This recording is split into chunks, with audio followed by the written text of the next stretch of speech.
Hello friends, this is David Sparks and welcome to the Photos Field Guide 2nd edition. This field guide is nearly 6 hours of video content with 122 separate videos and counting. Pictures are important, and Apple's spent a lot of time over the last few years improving that workflow for all of us with better cameras and better software. This field guide is built to help you take advantage of all of those tools to get better pictures. Enjoy this free sample of the course. It's 40 minutes of the content.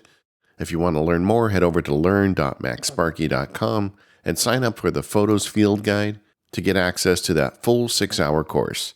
Thanks and enjoy. Welcome to the MacSparky Photos Field Guide. I've got a few areas of focus in this guide I'd like to share with you. The first is I want you to become a pro at Apple Photos for the Mac. But I know a lot of you don't have a Mac. A lot of folks just do photos now on their iPhone and iPad. So I've got entirely separate videos dedicated to the iPhone and iPad. So no matter which Apple platform you work on, this guide is made for you. Additionally, I want to teach you how to take better pictures because getting good pictures into photos is the first step to making better photos. Also, there's a bunch of third-party applications outside of Apple Photos. I'm going to touch on those briefly. I want to talk about working with video, so there's a whole section of this field guide devoted to working with video and library management because it's just so important. We take so many pictures now. We need good library management. We need to back that up, and there's a whole lot more. So the goal of this Photos Field Guide is nothing more than making you a pro at using Apple Photos and the related applications no matter which Apple hardware you use. So why is photo management so hard? It didn't used to be. I remember when I was a kid, you'd take a picture, you'd get it developed, you'd put it in a box, and that was all there was to photo management. No problem. You didn't need field guides for that. I also remember when I was a kid, my family used about 2 rolls of film a year. We'd have one that we took throughout the year, and then we'd always get an extra roll for Christmas. And in those days, you actually had to buy film and pay to get it developed, so there was this incentive not to take a lot of pictures. That is the photo shoot from my 7th birthday. There's no picture of me next to cake. There's no pictures of me running around. There's a picture of me in front of a coffee table full of presents. Looks like I had a pretty good year that year, by the way. So the other day, my wife was just sitting on the floor holding the dog, and I thought it was cute. And I shot off 15 pictures in about a minute. So that's the difference. 1 picture for my birthday versus 15 photos just because I'm feeling like it. The other day, I also took a picture of some onion rings. That's not something that would have happened back when we had 2 rolls of film a year. So the idea of the cardboard box has gone away and now been replaced by our Macs or our computers. We take the pictures, we put them on the computer. But then we've got more devices now taking pictures for us, the iPhone and the iPad and other mobile devices. And if you look at this, my library is now nearly 50,000 images. And that's the real problem, because no longer is the cardboard box adequate. Really, storing these images on your Mac isn't either. File sizes just keep getting bigger as the sensors in the iPhone and the cameras get bigger. We've gone from a pretty small file size for a 2 megabyte image to much larger size files. So we're filling up our computers with all these images. So the computer really isn't the solution either. What we really need is a place that we can store the images and share them with all devices and hold all of those large files, and that's where the cloud comes in. You've heard of iCloud storage. We're going to talk about it a lot in this video series, but the idea is if I take a picture of onion rings with my phone, I can send them up to the iCloud and it will send copies down to all my other connected devices. So now I've got storage in the cloud and on all my devices. It's awesome. And it's the best way to manage your photos. We're going to talk about that a lot in this series. So what are the goals that a photo app really needs to accomplish? What is Apple aiming for with Apple Photos? Well, I think there's several things they need. The first is they need the ability to store your photos. You need to replace that cardboard box. The second thing you need to do is add some editing tools. So not only can you store your photos, you can make them look better. The third thing you need to do is have reliable cloud storage for those images, and Apple has done that with the iCloud storage. And then you need to share them. And the last thing you need to be able to do that people don't think about is you need to be able to discover them. When you've got 50,000 images in your library, you've got to be able to find the ones you really want. Apple Photos really does this. It's done a great job over the last several years with improvements to make all of these categories easier to accomplish. And the goal of this field guide is to teach you all of these tools with Apple Photos and some related apps. So let's get started with the Photos field guide.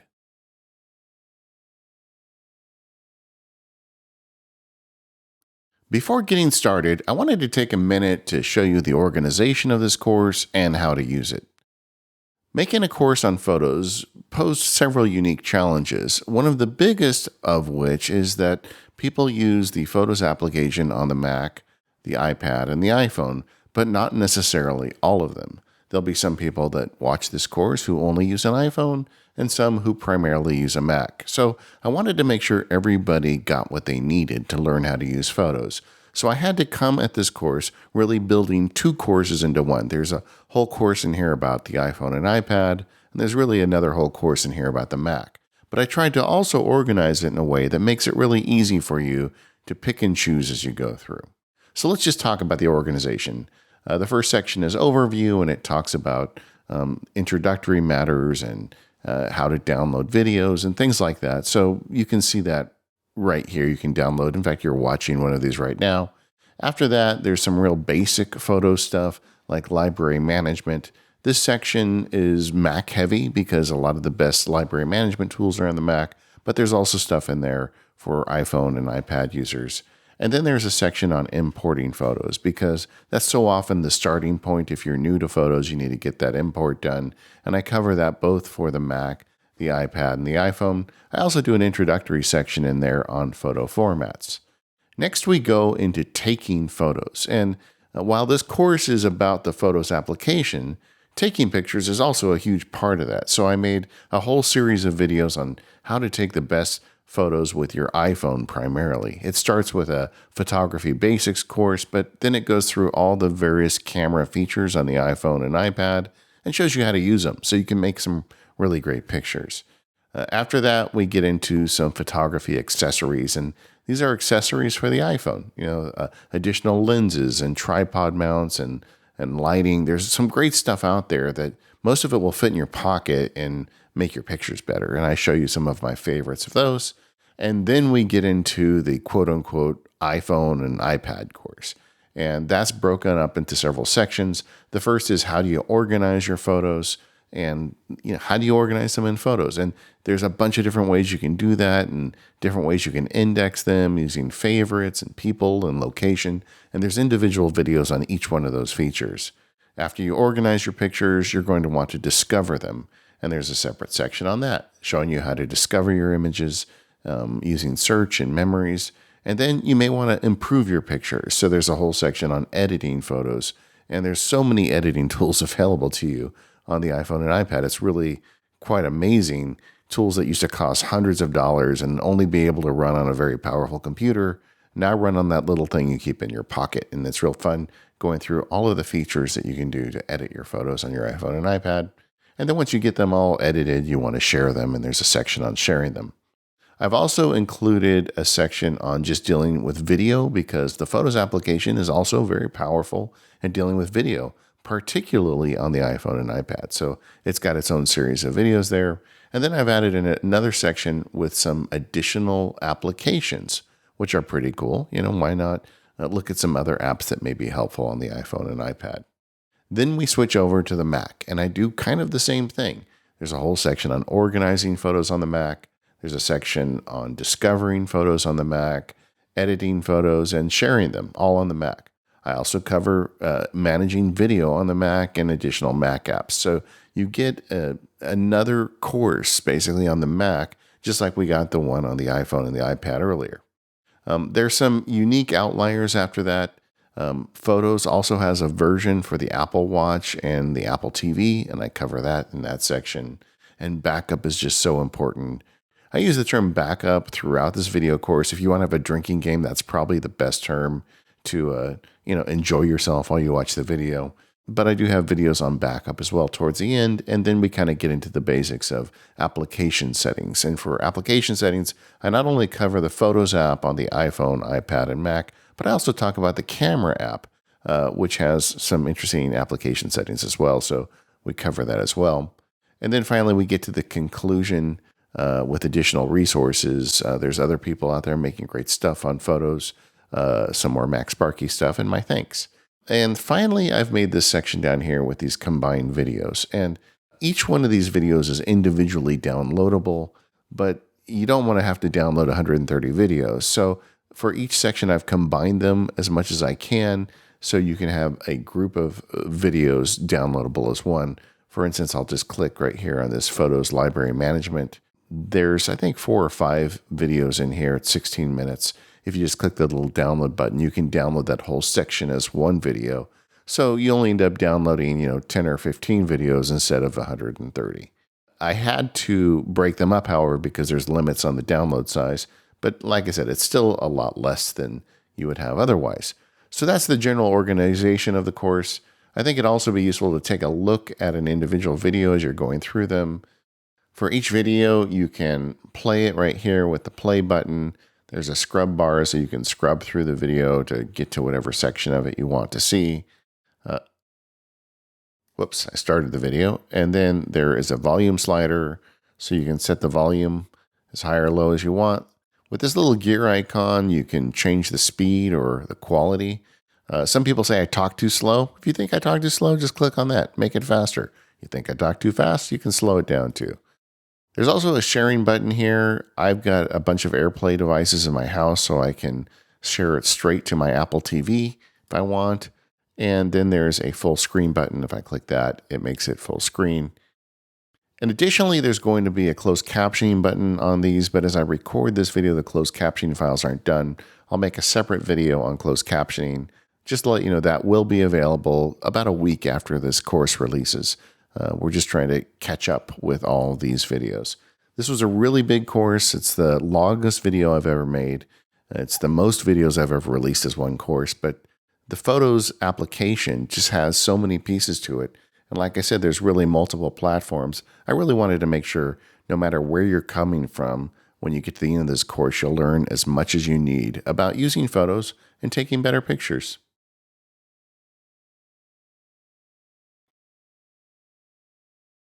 One of the key concepts to using Apple Photos is understanding and taking advantage of iCloud storage. So what's the problem this solves? Traditionally, we've all taken pictures, whether it was on our camera or our iPhone, but how did we get it to the other devices and how did we make reliable backups of it? iCloud photo storage is designed to solve that problem. So if I take a picture of an onion ring, the picture goes up to the iCloud storage and also gets distributed down to my other devices connected to Apple Photos. It's a great system because it solves both of those problems. It distributes the picture and it makes that backup in the cloud. Now I've done that with just one photo here, but the problem is my library has 50,000 pictures in it. And they've been taken over many years and I'm constantly adding new ones to it. And that's what iCloud Photo Storage does for me. It allows me to manage those 50,000 pictures without worrying about losing them. I've been using iCloud Photo Storage since it premiered something like 5 years ago, and I'm not aware of losing a single picture. Now let's take a look at the advantages of iCloud Photo Library. It's available everywhere. When you take a picture, you get it on all your devices. Also, it's less work. Traditionally, putting these pictures into manually created folders and trying to make sure they got copied to your various devices was a real pain in the neck. That's not true anymore with iCloud Photos. It just takes care of it for you. It's also easier to share because once you've got them stored in the cloud, it's very easy to send links to those images and make it easy to give people full-size images. And there's a whole section in this field guide on sharing. But most importantly, it gives you a way to have your pictures backed up. If you don't have something like iCloud Photo Storage turned on, and you take 1,000 pictures on your phone, and then you drop your phone into a lake, you just lost 1,000 pictures. There's no way you're going to get them back. With iCloud Photo Storage, you just go to the Apple Store, buy a new iPhone, connect it to your photo storage, and they all get re-downloaded. This is the most important reason to have iCloud Photo Storage. There's a whole section in this field guide on backup, and I'm going to talk about it more throughout. I think this is probably the single most important thing you need to do when you're taking digital photos is make sure you have them backed up. So you're going to hear about it a lot, but iCloud Photo Storage is the starting point for just about everyone that uses photos. Now, it doesn't come without a price. I wish Apple would just give you free iCloud Photo Storage for all your pictures. Unfortunately, they don't. They've got pricing plans. So it's 50 gigabytes for $1 a month. So that's $12 a year to get 50 gigabytes. Honestly, with most current iPhones, people are going to have libraries that are bigger than 50 gigabytes. They also have a pricing plan at $3 for 200 gigabytes and one with 2 terabytes for $10. I use the 2 terabyte plan because I use family sharing in my family, and we're able to share that 2 terabytes with the entire family, and that way everybody's photo library is backed up. But if you've got a 300 gigabyte library, you've got to pay the whole $10, and I still think you should pay it because this is so important to back up your pictures. So this is one thing I'm not really happy about telling you to give more money to Apple, but you really should. This is just so important. And if you're going to use photos, definitely get iCloud photo storage. It's such a big deal for me that I even pester my family and friends about it because everybody who doesn't pay for that extra storage and then they lose their device, when they drop the phone in the lake, they lose pictures, and that's just terrible. When I'm over in the preferences for photos on the Mac, there's a specific iCloud tab there, and again, there's a separate video on settings, but I just want to point this out while we're talking about iCloud photo storage. In order to use iCloud, you need to check that box to get it started. As I keep saying, this is just super important that you back up those photos. There's a couple options underneath that. The first is to download the originals to the Mac. Now, I'm shooting this screencast on my iMac that has plenty of storage, and I love the idea of having all those original photos downloaded to my Mac. The advantage to this is, of course, in addition to the copy in the cloud, I've got a copy on my Mac. And all of my Time Machine backups and all my other backup regimen I do on this Mac makes additional copies of my photos library. Now, in theory, you could just click the box for optimized Mac storage. And what that does is just downloads as many photos as it can to fit within the storage limitations of your device. If you've got a laptop with a limited space SSD drive, that's probably going to be what you have to check because your whole library may not fit on that device. But if you can avoid it, I really prefer downloading all the originals to the device. Now, in theory, you should be having no problem if you optimize storage. Apple has their cloud backups. I have not heard of anyone. I know I'm going to get emails as soon as I say this on the screencast, but I've not heard of anyone losing photos through iCloud photo storage. I personally have not lost any. So you could probably be safe with that, but if at all possible, I would recommend you try and download those originals to the Mac. And in fact, I've got an additional video in this section talking about moving your library to an external drive just to make sure you can get copies of those images. But you just got to go with what you have space for. Indeed, if you go to your iOS devices like your iPhone and your iPad, that is optimizing for your storage all the time. There is no option for you to download all the photos to your iPad and iPhone. So you're already rolling that way on your iOS devices. But like I said, ideally you're downloading the originals to your Mac so you've got that additional backup. And then the last box here is for shared albums, and there's a whole section on sharing, but you need to check this off if you want to be able to create shared albums. To set up iCloud photo sharing on your iOS devices, just go to your settings, then click on your name at the top and the iCloud button. And from there, you'll see photos as the first option. It's turned on for me. And you've got the same type of options here. Optimize iPhone storage, download and keep originals. I can upload to a photo stream or use shared albums. The iCloud Photos button, the very top one, is the one that allows you to turn them on or off. Now, the addition of download and keep originals is relatively new. I said earlier that wasn't even an option on the iPhone and the iPad, but I guess it is. However, unless you buy the largest size iPhone and iPad, you're going to be space constrained, and most likely you are going to need to optimize on this device. Now, the initial upload, when you first get this thing rolling, is going to take a while. You're uploading very large files to the Apple servers, and it needs to kind of grind on all that. It usually takes a day or two to get it done. It's very important you leave your device going. I also recommend you really don't spend a lot of time in photos while it's doing that initial upload. Just let it get itself sorted out. If you have a laptop, make sure to leave your laptop plugged in, because if it's unplugged, it's going to try and save power, and it's going to delay that upload even longer. But once the initial upload's done, you're good to go. At that point, I would make a copy of the library. And I've got this covered in the backup section, but I can't help myself. I'm going to keep talking about making those backups.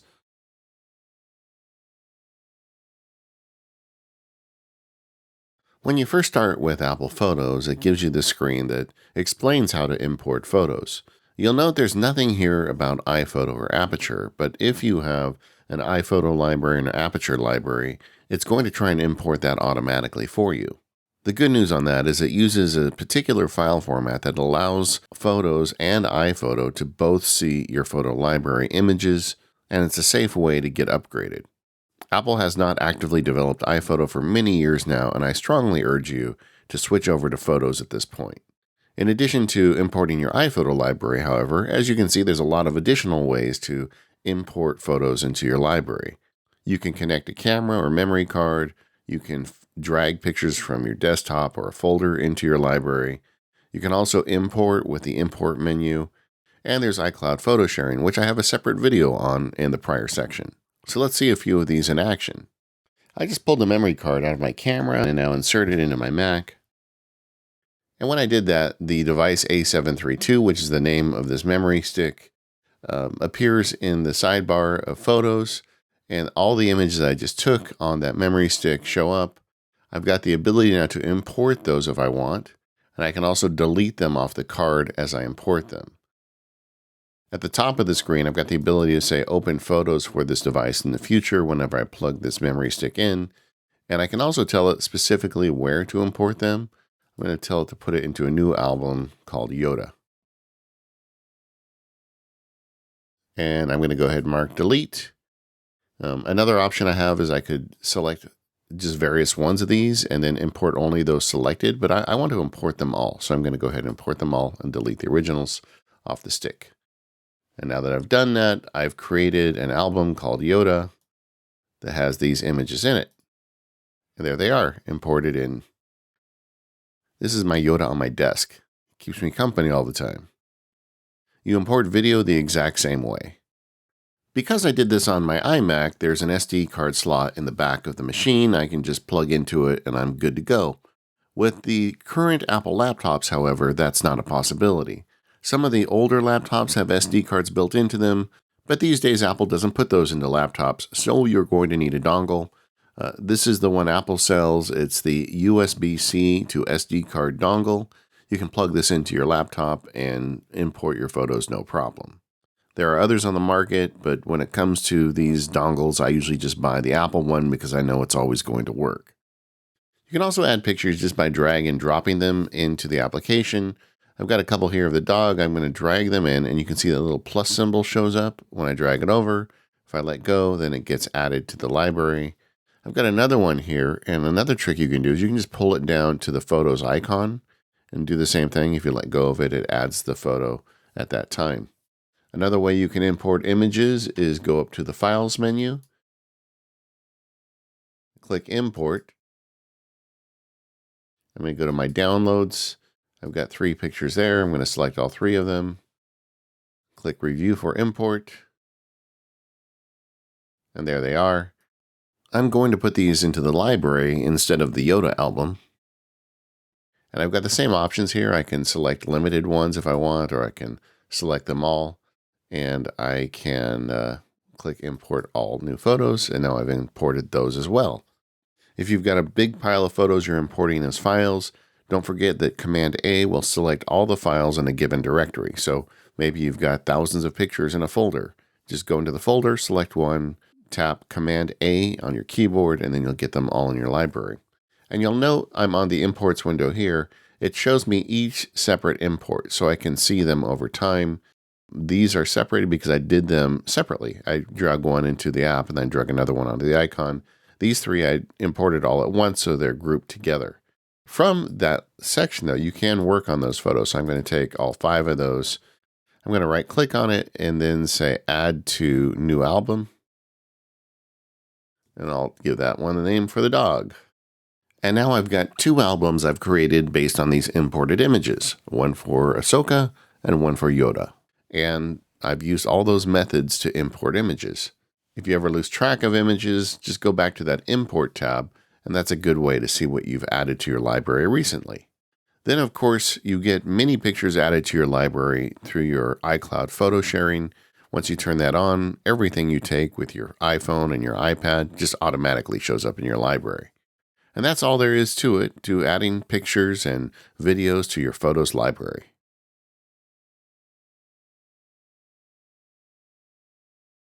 Let's start out with an overview of the camera app for the iPhone. This entire section of the video is largely dedicated to this application, but I thought an overview was in order. When you get to the lock screen on your phone, you have the ability to open directly to the camera app by tapping on the camera icon in the lower right corner. You can also just swipe from right to left to get to the camera. This is a great way to get to your camera quickly before you miss that perfect shot. There's a lot going on in the camera app. To begin with, you've got the viewfinder where you're looking at whatever the subject is. At the top, you've got some status icons that show you where things stand. And then at the bottom, you've got the different camera modes and, of course, the shutter button. The lower right corner has the button to switch the lens from the front-facing camera to the rear-facing camera. So whether you want to take a selfie or something in front of you, that's the button you press. Currently, this camera is set in photo mode, which is the standard mode to take a photo. But I can scroll through those if I want. Sliding to the left gets me to the video mode, where I can start shooting video. Once more gets me to the slow motion mode, and then once more to the time-lapse mode.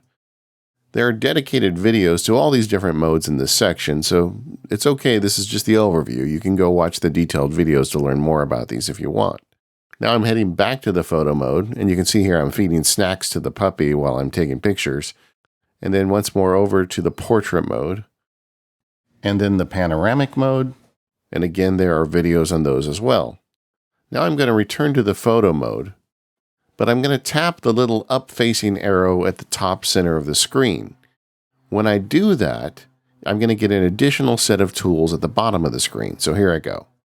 And now I've changed from the different camera modes to specific tools based on the selected camera mode that I'm in.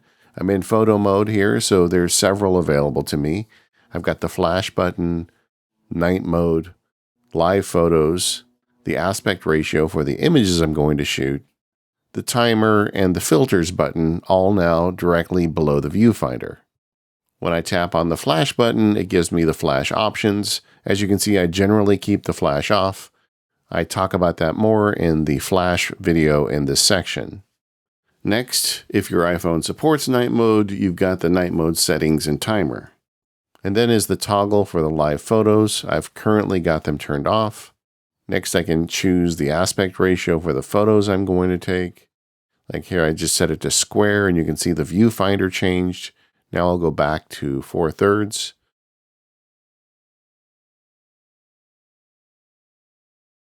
And the viewfinder changes again. Next is the timer mode. I keep the timer off and generally shoot pictures directly when I press the button, but if you set it on a tripod or may want to take one of those big group photos where everybody gets in front of the camera, you'll want to use the 3-second or the 10-second timer. And then next is the filter mode, and you can see these are live views of the filters available. There's a whole video in the course on filters, but it's kind of cool that you can apply them live while you're taking the images. This is actually a problem for some people. They get those filters turned on and they don't realize they did it. If you have family members or friends that aren't quite so sophisticated and all of a sudden their photos look a little off, you may want to check to see if they haven't turned on a filter. Now I'm going to hit the arrow button again to return to camera modes and slide over to portrait mode. Different options appear depending on what mode you're in. For instance, in portrait, I can scroll through the different lighting modes while I'm looking at the pup here. That's a good one. You can see as I took that portrait mode picture, I tapped on the screen on the dog's face to make sure it got focused right in on the dog's face and then snap the image. And then over to video. To capture video, all I have to do is set to video mode, and then press the red button to start recording. You'll see a timer at the top of the screen showing you that you're recording video. Well, now that my model has given up on me, I think we've got to the end of the overview. All of these photo modes are going to get covered in additional detail in this section with specific videos for each one, but I wanted to get started with a nice overview before we do that.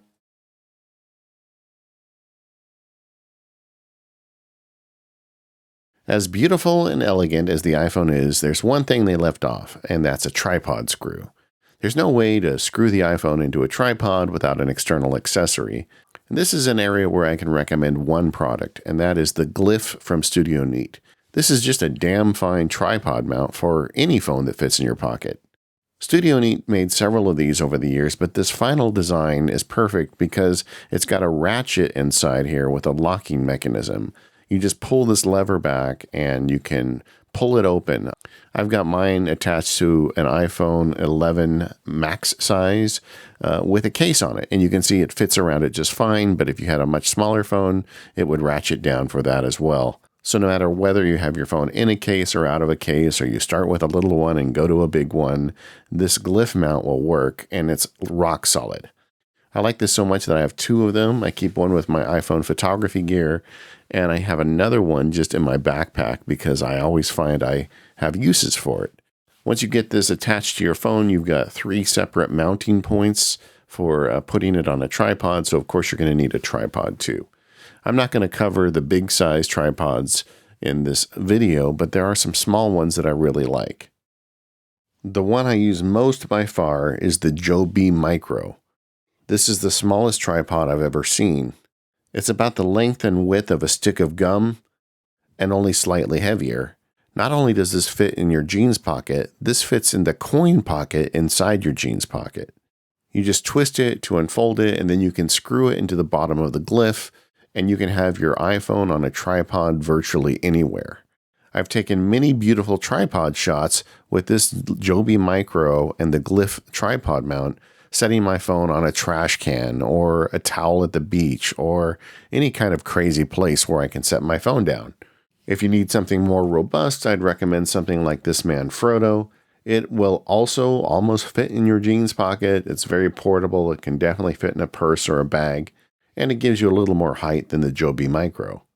Beyond that, the sky's the limit. Once you have a tripod mount on your phone with the Studio Neat Glyph, you can attach it to anything with a tripod screw. Studio Neat also makes this cool handle that has a tripod mount on the end. Once you screw your phone onto that, you can carry it with a nice handle, and it makes shooting video much easier. Given the iPhone's built-in image stability, it actually does a very good job of shooting stable video as you're walking, holding your iPhone with this wooden handle. But like I said at the beginning of this video, the starting point is getting those reliable tripod mounting screws on your phone, and I think the Studio Neat Glyph is the place to go for that. If you're looking for just the bare minimum tripod mount for your phone, I would recommend the Joby Micro plus the Studio Neat Glyph. You can put those both in your pocket and have them with you no matter where you go and be able to take really great tripod-based pictures with your iPhone.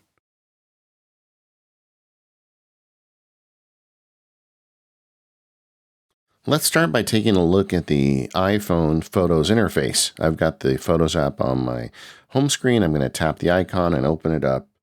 And you can see there's a great picture there of me and my wife. Along the bottom, you've got 4 tabs: years, months, days, and all photos. And we're going to go through those in separate videos so you can get a better idea of what they are. But the whole point of the Photos interface on both the iPhone and the iPad is to make your pictures the big stars. And if you look at the very bottom, we've got these 4 icons across the bottom: Photos, For You, Albums, and Search. It's got the Photos view now, and this is where you can drill into your photos through the months, days, and even All Photos view.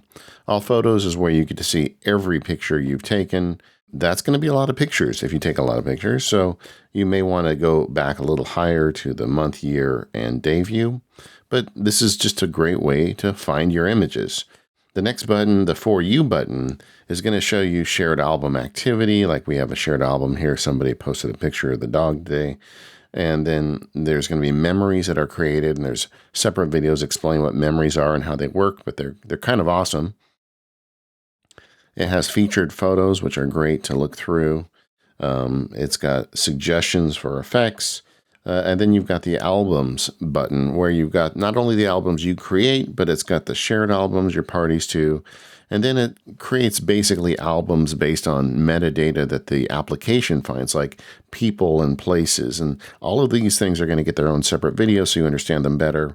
And it also sorts them into different photo types. Like I want to see all the selfies I've taken from the selfie camera.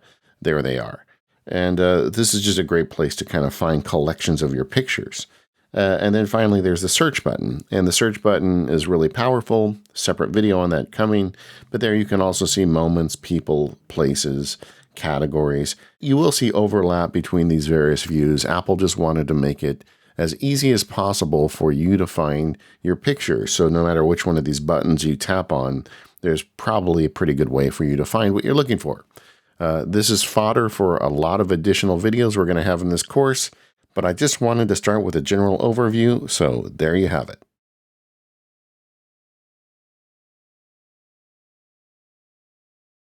Getting back to the problem of having way too many pictures and not being able to find what you want, Apple Photos can automatically detect and organize your pictures by who's in them, and that's what we call face detection.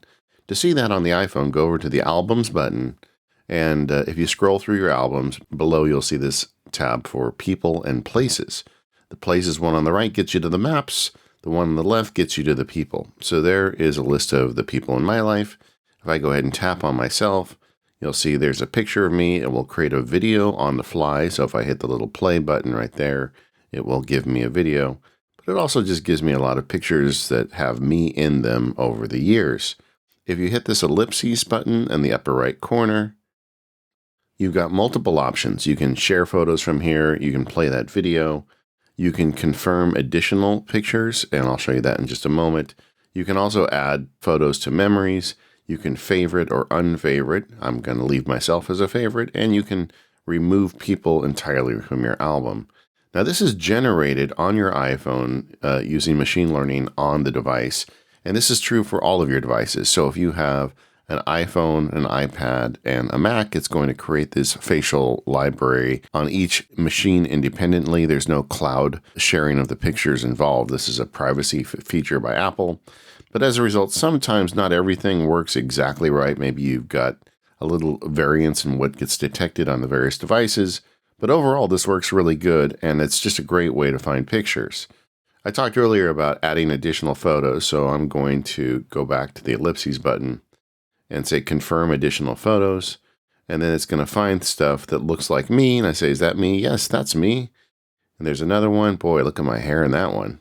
And you can kind of go through them over the years. There's an old picture of me. And all these are me, so it's helping get a better image of me into the system. So you want to do that to help build the library, make it even more accurate. When you're done, hit the Done button in the upper right corner. It'll grind on that a little bit and then return you to the library so you can see all those great pictures of whichever person you've selected.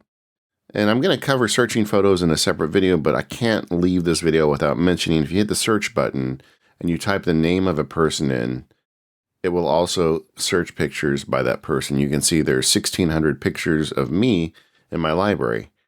And I can just tap on that and it'll give me all of the pictures of me with that search. So I've got David Sparks selected. It's suggesting winter as well. If I go ahead and tap winter and I'll say February, there are pictures of me taken in February. Like I said, there's a whole separate video on the search stuff, but I just wanted to point out that facial recognition data is super useful when you start searching. Now let's take a look at facial recognition and the interface for it on the iPad. All right, let's take a look at finding people on the iPad. Now, I talked earlier about how you can go to the Albums button and then go to the People and Places, and you can find people right there. I'll just click on myself, and there I am. You can also go to the Search button, and that also works on the iPhone as well. If you go down to People, you can see there's a list of all my people, and you can tap on them there. I'll go ahead and click on myself again, and then it does a search for me. But I actually prefer doing this through the Album button, and it just gives you this nice, beautiful view, which looks particularly good on the iPad. You have the same ellipses button in the upper right corner. If you click on it, you've got options to share, unfavorite, play, confirm additional photos, add memories, and remove people from albums. You can edit those actions if you want, like I've got the two on top here. If I click the unfavorite person and click remove, then it goes down to the bottom. And you'll see now it's down at the bottom. So that's how you manage that. Once you're in this view, you can click on any picture of a person. Again, you've got a video available to you at the top. And once again, I just want to talk about search a little bit. So if you search for a person, you get this great view that gives you all of the images of the person. And if I click on see all, there are all the pictures of me. If I want, I can click on any one of them and I'm just right where I want to be. I can favorite it there as well. I just can't get over how good a job this does at solving that problem we had originally of having too many pictures and no way to find them. So if you've got a lot of pictures, definitely take the time to look at the faces and the people in your photos library. It'll help you find people. You know, search for a name plus favorited photos. You'll find your favorite pictures of those people. And also, I just really like the way Apple did this in that they don't upload your pictures to a server and have some computer in some far off place doing this for you. All the work is done directly on your device so you can feel safe doing it. So go ahead and use that People tab and find the people that you love in your Photos library.